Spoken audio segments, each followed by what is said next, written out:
댓글로 똑소리에서 다뤘으면 하는 주제들을 말씀해 주시는 분들이 많습니다. 특히 우리 돈 원화의 가치가 앞으로 어떻게 될지 가장 관심이 큰 문제 중에 하나라는 걸 댓글들 보면서 새삼 많이 느꼈는데요. 특히 지난주 똑소리에는 태국 돈 바트가 한국 돈에 비해서 왜 이렇게 비싸진 거냐는 질문도 함께 주셨습니다. 원화, 바트에도 밀리고 있나? 결론부터 말씀드리자면 올해 들어서는 바트 상승세가 좀 멈췄고요. 우리 돈 원화가 비교적 버티고 있긴 합니다. 하지만 우리나라 사람들이 가장 자주 방문하는 나라 탑5에 속하는 태국 돈이 지난해 초 이후로 우리에게 엄청난 속도로 비싸진 건 사실입니다. 동남아 여행도 이제 부담스러워서 못 가겠다. 비싸서 못 가겠다는 말씀 요새 많이 하시죠. 달러당 1,500원 밑으로 다시 내려오긴 했지만 원화는 여전히 아시아에서도 돈의 가치가 가장 쉽게 흔들리는 그룹에 속해 있습니다. 언제까지 이런 모습이 이어질까? 올해 2분기가 중반으로 넘어가는 지금 2026년 우리 돈의 방향, 내 통장은 어느 쪽으로 베팅해야 할지 지금 가장 궁금한 경제 이슈를 똑소리나게 짚어드리는 똑소리 2 권혜리 기자입니다. 태국 돈의 가치 왜 이렇게 과열됐을까? 가장 큰 이유는 금값이 너무 잘 올랐던 탓이 큽니다. 사실 태국은 경제 상황이 여러 가지로 좋지 않아서요. 지난해 1년 동안만 기준금리를 4번이나 내렸고요. 이제 1%라는 초저금리에 머물고 있습니다. 바트화의 가치가 아시아 최약체여도 이상하지 않은 금리 수준이죠. 그런데 바트화는 오히려 지난해 1년 내내 달러 대비해서 10% 넘게 비싸졌습니다. 어떻게 이런 일이 일어났을까? 태국 사람들이 온라인 금거래를 너무 많이 하는 데다 여기에 검은 손들이 끼어들어서란 분석이 가장 설득력 있게 제시됩니다. 태국의 중앙은행 총재가 바트화 가치가 급속도로 올라가는 날들을 분석해보면 그 상승세의 절반은 금거래 때문이다라고 지난 연말에 공식적으로 얘기했을 정도입니다. Has been so strong. I mean, it's been the strongest currency versus US dollar, bar the ringgit, up until recently anyway. And, you know, it's attributed to gold trading and many other issues. 중국에서 특히 인기인 1g짜리 콩알금 아시죠? 실물로 사려고 하면 우리 돈으로 20만 원이 훌쩍 넘습니다. 비싼 금을 사고 파는 건 아무리 적은 양이어도 그만큼 부담스러운 일이란 얘기입니다. 우리나라도 온라인 금거래가 활발한 편인데요. 보통 최소 단위가 1g은 돼야 합니다. 몇천 원 수준인 0.01g 단위로 온라인 거래를 할 수 있는 계좌가 있긴 하지만 아직 일반적이진 않습니다. 반면에 안 그래도 금을 좋아하는 태국에선요. 최근 몇 년간 소액 온라인 거래 플랫폼들이 발달했는데요. 지난해 특히 전 세계적으로 금 가격이 폭등하다 보니 거래 규모가 엄청나게 커졌습니다. 온라인 금 거래 규모가 태국 GDP의 50% 수준까지 됐다는 분석이 나올 정도였습니다. 이렇게 거대한 금 거래 플랫폼들이 가입자들의 주문을 수행하느라 국제시장에 금을 팔 때마다 달러가 들어오고 금을 판 가입자들 계좌에는 바트화를 꽂아주기 위해서 바트화를 사들이는 규모가 매분 매초 엄청난 수준이었다는 거죠. 이게 바로 태국 중앙은행 총재의 발언. 바트화 가치가 급등하는 날을 살펴보면 절반은 금 때문이란 말이 나온 이유입니다. 그런데 이게 과연 전부 다 금 거래를 너무 많이 하는 평범한 사람들 때문이었을까?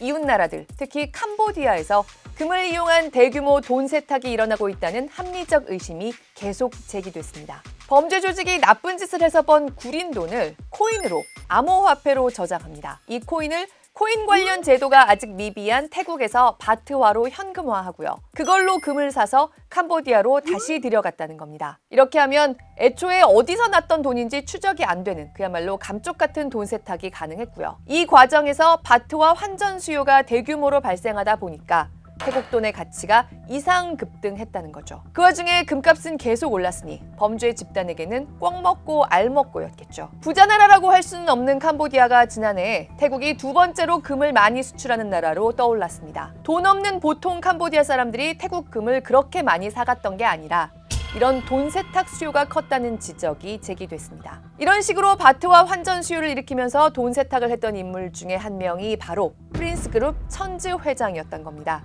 네, 지난해 우리나라를 떠들썩하게 했던 바로 그 한국인 청년 취업 사기건. 우리 젊은이들을 취업시켜주겠다고 캄보디아의 외딴 농장으로 끌어들인 뒤에 협박해서 감금하고 보이스피싱에 가담하게 한 걸로 알려졌던 범죄 조직도 이렇게 바트화를 이상 급등시킨 검은 손 중에 하나였단 얘기입니다. 태국 돈 바트화의 이상 급등은 태국 경제가 갑자기 너무 튼튼해져서가 아니었습니다. 관광 수입이 중요한 태국 경제에는 오히려 자국 돈이 급증하는 게 큰 골칫거리였겠죠. 돈이 비싸지는 만큼 외국인 관광객들이 부담스러워하니까요. 그래서 지난해 말부터 금 거래 관련 규제를 강화한 데다가요. 올 초 이후에 전 세계적으로 금값이 조정을 한번 겪은 것도 금 때문에 이상 급등세가 나왔던 바트화가 한풀 꺾이는데 한몫한 걸로 분석됩니다. 물론 이란 전쟁 영향도 컸습니다. 태국은 자국 내 원유 수요의 86%를 수입하는 대규모 원유 수입국이라서요. 아시아에서도 이란 전쟁 충격을 가장 크게 받은 나라 중 하나로 분류됩니다. 사실 경제 기초 체력만 놓고 보면 바트화가 진작에 약세를 띄었어야 자연스러웠던 상황이기도 하고요. 다만 그런데도 바트화가 한국인 입장에선 여전히 너무 비싸게 느껴지는 건요. 그거는 한국 돈 원화가 약한 탓이 큽니다. 보시는 것처럼 올해 들어서 달러화는 바트화 대비해서 1년 전의 가격대를 회복했습니다. 달러 대비 바트화의 이상 급등세가 되돌려진 겁니다. 그런데 원화는 올해 들어서 태국 돈 대비해서 더 떨어지진 않고 버티고 있지만 보시는 것처럼 1년 전 가격대는 아직 근처에도 못 갔죠. 환율 때문에 한국 경제가 태국보다 안 좋은가 생각한다면 그건 오해가 맞습니다. 태국 바트화의 급등은 태국 경제의 진짜 체력에 어울리지 않는 이상현상이었습니다. 다만 전반적으로 한국 돈의 힘이 아직 약한 상태다 보니까 그 이상현상이 되돌려지는 가운데서도 우리 돈, 원화로는 그 되돌림을 아직 느끼기가 힘들다는 얘기입니다. The Korean won still weakening against the US dollar headed back towards that 1500 level. 그런데 우리 돈 원화는 지금 진짜 약한 걸까요? 아니면 약해 보이는 걸까요? 싱가포르 은행인 DBS는 올 1분기에 한국 돈이 아시아에서 가장 저평가된 돈이었다는 분석을 내놓기도 했습니다. 저평가됐다. 한국 경제의 지금 체력보다 약해 보이는 게 문제라는 겁니다. 태국 바트화와 반대 상황이죠. 바트화는 실제 경제 상태에 비해서 돈이 너무 비싸진 게 문제였던 반면에 한국은 경제 상태에 비해서 돈이 너무 싸졌다. 그 저평가 정도가 DBS의 환율 적정 가치 평가 모델로 평가해 봤더니 올해 아시아에서 가장 심한 수준이더라. 그렇다면 왜 한국 돈에 대한 평가가 이렇게 박한 걸까요? DBS의 분석에서 흥미로운 점이요. 오히려 중동 에너지 쇼크 그 자체로 인한 타격은 한국 돈이 중국 돈 위안화와 더불어서 아시아에선 그렇게 크지 않았던 편이었다고 분석했다는 겁니다. 중국이나 한국이나 기름이 들어오지 않는다고 해서 경제에 바로 큰 문제가 생기지는 않게 대비를 해놓은 나라들이었다는 거죠. 그런데도 왜 한국 돈은 이렇게 저평가를 심하게 당했나? 이런 위기 상황이 오면 원화는 여전히 고베타 신흥국 통화라는 게 두드러집니다. 베타가 높은 통화, 이 얘기는 똑같이 중동 에너지 의존도는 높더라도 일본 엔화처럼 기축 통화에 가까운 돈보다 훨씬 더 이리 튀고 저리 튀고 영향을 많이 받는 돈이란 뜻입니다. 호재가 나타나면 남들보다 더 가치가 빠르게 솟기도 하지만 악재에도 더 잘 무너지는, 한마디로 변동성이 그만큼 큰 돈이란 겁니다. 전 세계적으로 위험자산 선호 심리가 싹 사라졌던 이란 전쟁 직후에 우리 돈의 하이 베타 통화로서의 면모가 두드러졌습니다. 그리고 지금 주식시장이 그야말로 날아다니고 있지만요. 외국인들 입장에서는 야, 한국이 마침 이럴 때 많이 올라줘서 좋다.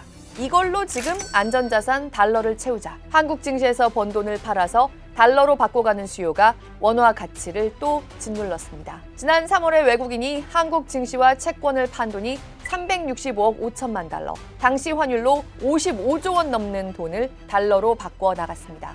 역대 최대 규모입니다. 2월에도 77억 6천만 달러 규모의 외국인 투자금 순유출이 나타났었지만요. 한국에서 벌어서 달러로 바꿔나가는 돈이 한 달 만에 5배나 치솟는다? 이건 전쟁 이후 전 세계적인 위험자산 회피 현상이 유독 잘 벌고 있었기 때문에 오히려 차익 실현해서 돈을 들고 나갈 수 있었던 한국 증시에서 더 두드러지게 나타났다는 점을 빼고는 설명하기 어렵습니다.